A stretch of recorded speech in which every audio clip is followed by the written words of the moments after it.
E aí, pessoal, tudo bom? Tranquilos e tranquilas para o seu exame de seleção? Você sabia que para se receber, em média, R$1 bilhão do agronegócio, há uma necessidade de investimento na casa dos mais de 300 milhões de reais? Você sabia que o ano base 2019, o agronegócio no Brasil cresceu 6%? Não? Você está no local certo. Canal Bora Atualizar. Geografia e atualidade de uma forma eficaz, eficiente, simples para a sua aprovação. Solta a vinheta, meu querido.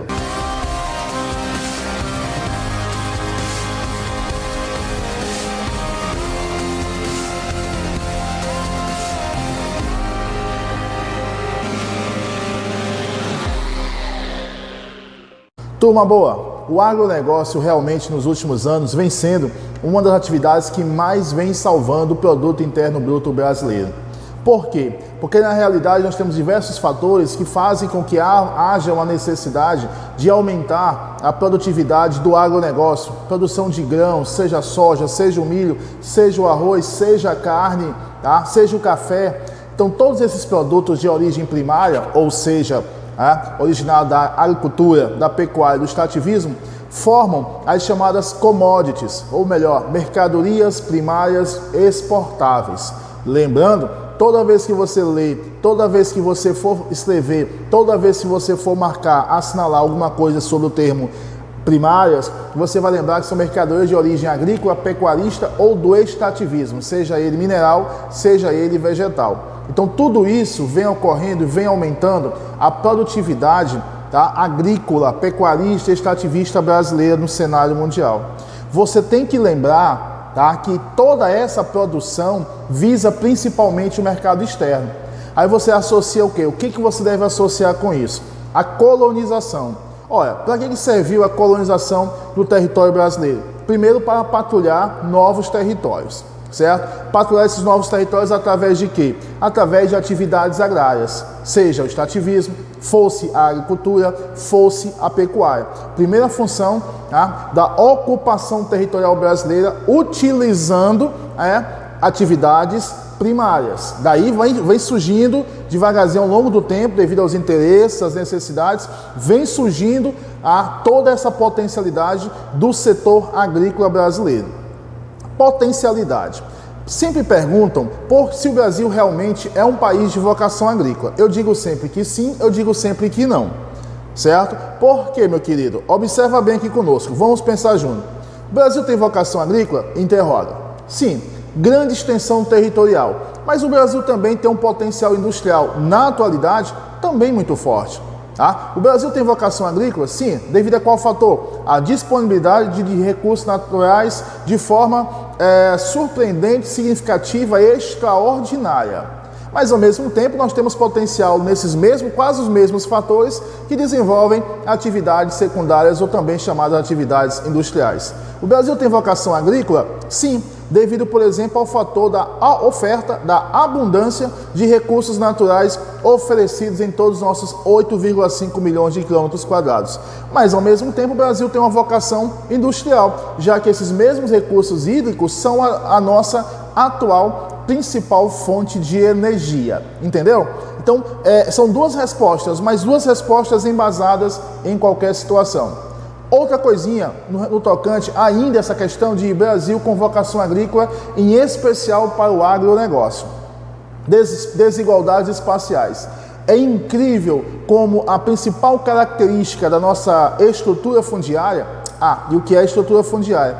A estrutura fundiária é a distribuição das propriedades rurais brasileiras quanto à função, quanto ao número e também quanto ao seu destino, tá certo? Associada principalmente a sua principal característica. Qual é a nossa principal característica da concentração fundiária? Concentradora, concentrada. Concentradora e concentrada, para te dar uma ideia que isso já vem de ontem, isso está hoje e infelizmente isso se projeta para o futuro com relação às terras, com relação às propriedades rurais ou também com relação aos denominados, aos chamados imóveis rurais, entendeu? E essa concentração fundiária, ela provoca diretamente desigualdades espaciais. Porque ontem nós tínhamos o quê? As plantations, grandes propriedades monocultoras que produziam visando o mercado externo. Hoje nós temos o quê? os latifúndios, sejam os latifúndios por dimensão, sejam os latifúndios por exploração. Guardados os contextos sociais, econômicos, financeiros, políticos e, sobretudo, econômicos, os latifúndios de hoje podem ser considerados as plantations de ontem. Além da questão dos latifúndios, eu tenho, no passado brasileiro, em termos de vocação agrícola, em termos de concentração fundiária, em termos de estrutura fundiária, nós temos também a questão da agroexportação. A agroexportação ontem, se renovou para hoje a famosa agroexportação proveniente do agronegócio. Como eu mencionei no começo desse vídeo, a atividade que vem salvando o produto interno bruto brasileiro nos últimos anos. Ok? Beleza? Estão acompanhando? Produtivo? Oligarquias. As oligarquias rurais brasileiras, de certa forma, se perpetuam no cenário agrário e rural brasileiro. É bom a gente sempre ficar mencionando agrário e rural, porque cada um tem a sua distinção, cada um tem o seu conceito, a sua definição. As oligarquias rurais de ontem, os antigos coronéis, por exemplo, aqui no Nordeste, hoje são os grandes latifundiários, são os grandes produtores rurais, que de certa forma ainda mantêm o poder, não apenas o poder político, não o poder econômico, o poder financeiro e até mesmo o poder de decisão em algumas situações regionais.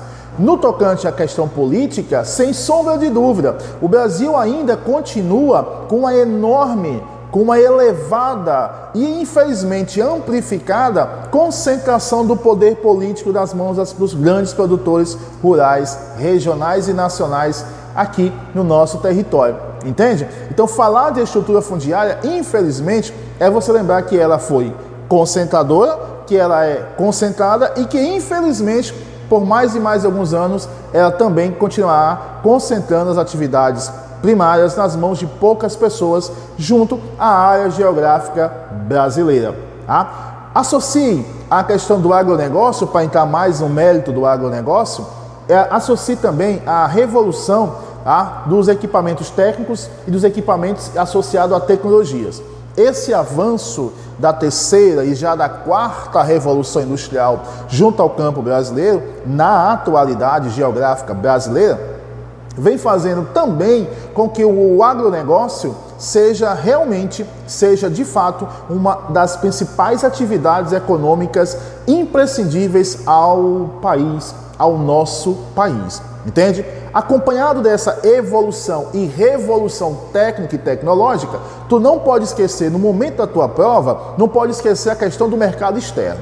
O mercado externo ele é preponderante junto à questão do agronegócio no Brasil. Por que eu afirmo isso? Preço, quantidade, forma de negociações, tudo isso ele é, de certa forma, influenciado, para não dizer ditado, pelo mercado externo. Por exemplo, esse vídeo está sendo gravado em janeiro de 2021, mas já existem negociações da soja brasileira vendida de 15% a 30% para janeiro de 2023. Então, quem dita essas regras de negociações não são apenas os produtores rurais brasileiros, mas, sobretudo, o mercado externo. Quem é esse agronegócio, que é uma das economias mais fortes do nosso país, uma das atividades mais fortes do nosso país? O agronegócio, para você ter uma ideia, no ano base 2019, ele cresceu cerca de 6%. Em 2019, o agronegócio cresceu cerca de 6%. Ao meio de crises, já falando de pandemia do Covid-19, o agronegócio já crescia 6%. Entende? Nosso principal parceiro comercial dos produtos provenientes do agronegócio ainda é a China. Só para você ter ideia, em 2019, através desse crescimento de 6%, a soja, que responde por 1/3 das nossas agroexportações, gerou na casa dos 96,7 bilhões de dólares. Entende? Então daí você entende a pujança, daí você entende a intensidade do agronegócio no Brasil. Ainda falando de agronegócio, saindo dos grãos, vamos para a carne do gado bovino. O ano de 2020 foi um ano de muitas oscilações, mas oscilações do preço da carne para cima. principalmente em decorrência de fatores como em 2020 não se vendeu as matrizes, se vendeu animais machos, tá? Outro fator importante para o aumento do preço da carne, a mudança de padrões de consumo, principalmente na Ásia, tá? Então tudo isso levou o preço da carne bovina lá para cima. Vamos falar o preço da carne, mas em especial o preço da carne do gado bovino. Lembrando, tá, que a expressão gado dá ideia de rebanho. Então não é redundante eu falar gado bovino, entende? A arroba da carne bovina chegou a ser negociada a 276,95 centavos em média, entende? A soja chegou a gerar 25,6 bilhões sozinha. Dos 96,7 bilhões, a soja sozinha chegou a bater mais de 25,6 bilhões de dólares. Então daí você observa como o agronegócio, e agora é o chamado ecoagronegócio, que é essa aliança, principalmente nos cerrados, tá? Os cerrados são destaques na produção agronegociadora, vamos chamar assim, no Brasil.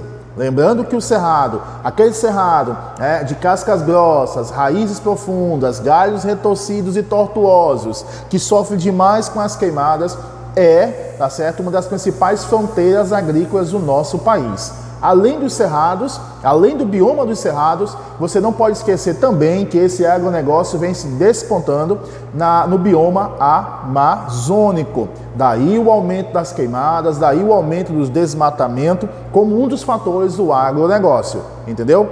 Previsão de média de produção agropecuarista ou do agronegócio no Brasil, para ficar mais ilustrado ainda e específico nesse encontro, a previsão gira em média, 82 milhões de toneladas, em média. Tá? Os números fecham na casa dos 222 a 236 milhões de toneladas só de grãos. Ásia ainda é nosso principal mercado consumidor, em especial a China, na sequência Europa e América do Norte. Portanto, meus caríssimos e minhas caríssimas, você observa que o agronegócio é, de fato, uma das atividades econômicas mais fortes no cenário econômico brasileiro em plena pandemia e com quase toda certeza eu posso afirmar pós-pandemia do Covid-19, certo? Gostou da aula? Gostou? Dá um like para nós porque isso ajuda demais o nosso canal. Fique bem, bons estudos e boa aprovação!